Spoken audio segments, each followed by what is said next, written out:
दोस्तों थंबनेल और नाम से आपको पता ही चल गया होगा कि ये वीडियो कितनी मोटिवेशन और लाइफ चेंज करने वाली वीडियो है।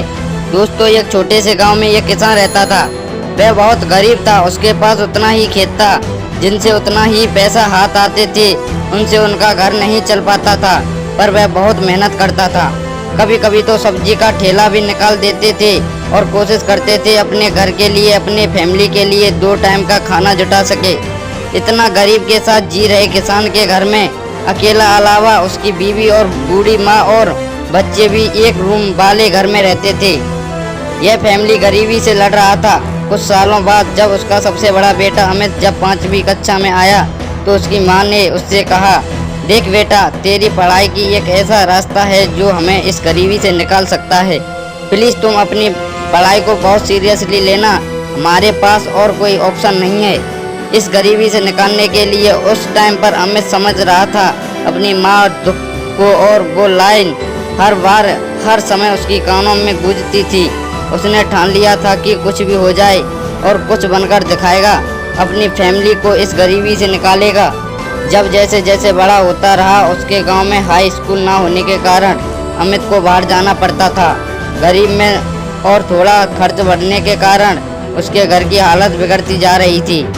तभी उसके छोटे भाई ने बाहर दिल्ली में जाकर कुछ काम करने को सोचा, अपनी फैमिली को बताया, और लेकिन बहुत कम उम्र के कारण सभी ने बाहर जाने से मना कर दिया। इतनी गरीबी और काम ना कर पाने के कारण धीरे धीरे डिप्रेशन में चला गया।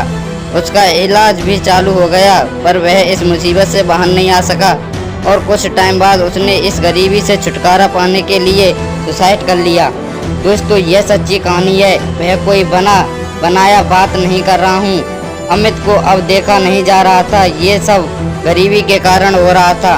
जो उसकी फैमिली सफ़र कर रहे थे और जो छोटा भाई भी हो चुका था।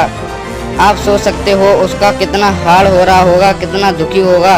और उसने ठान लिया कि 10वीं के बाद क्या करना और क्या बनना है। उसने आंसू को पोंछा कर अपने आंसू से बोला, अब मैं पीछे नहीं हट सकता। मेरे पास एक ही ऑप्शन है। वह पढ़ाई में लग गया और अच्छे रिजल्ट के साथ उसने 10वीं पास किया। उन्होंने अपने पिता से कहा उसे सुपर 30 के अंदर सर से मिलना है, और वह दोनों उन्हें मिलने गए और उन्हें उस एकेडमी में एडमिशन भी मिल गया। आनंद से नोटिस किया करते थे वो बहुत मेहनत करता है और उसे कहते थे थोड़ा आराम भी कर ले। उसने अपनी स्टोरी शेयर करते हुए कहा, जब मैं आराम करते का सोचता हूँ तब मुझे मेरे भाई याद आते हैं। मुझे मेरी माँ और पापा की गरीबी याद आती है, और वही गरीबी और मेरे भाई की यादें मुझे सोने नहीं देती, मुझे आराम से नहीं देती। और धीरे धीरे उसकी आंखों में आंसू आ गए। अमित के सपना था कि वह आईआईटी में एडमिशन ले। इतनी मेहनत के बाद कौन कहता है जो सोचना वह नहीं हो सकता। उन्होंने वो करके भी दिखाया और सभी आज एडमिशन आईआईटी में पढ़ रहे हैं। हम आशा करते हैं कि वह लाइफ में बहुत आगे बढ़े। यह स्टोरी कहानी आपके अंदर भी वह ज्वाला है जो कुछ भी करवा सकते हैं आपके लिए, अपने माता पिता के लिए, या किसी ऐसे इंसान के लिए जो आपसे सबसे करीब है। क्या आप इतना भी नहीं कर सकते उसके लिए?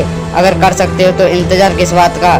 जब भी डिमोशन फील करो इस कहानी को फिर से पढ़ लेना, फिर से वही मोटिवेशन और जुनून आ जाएगा।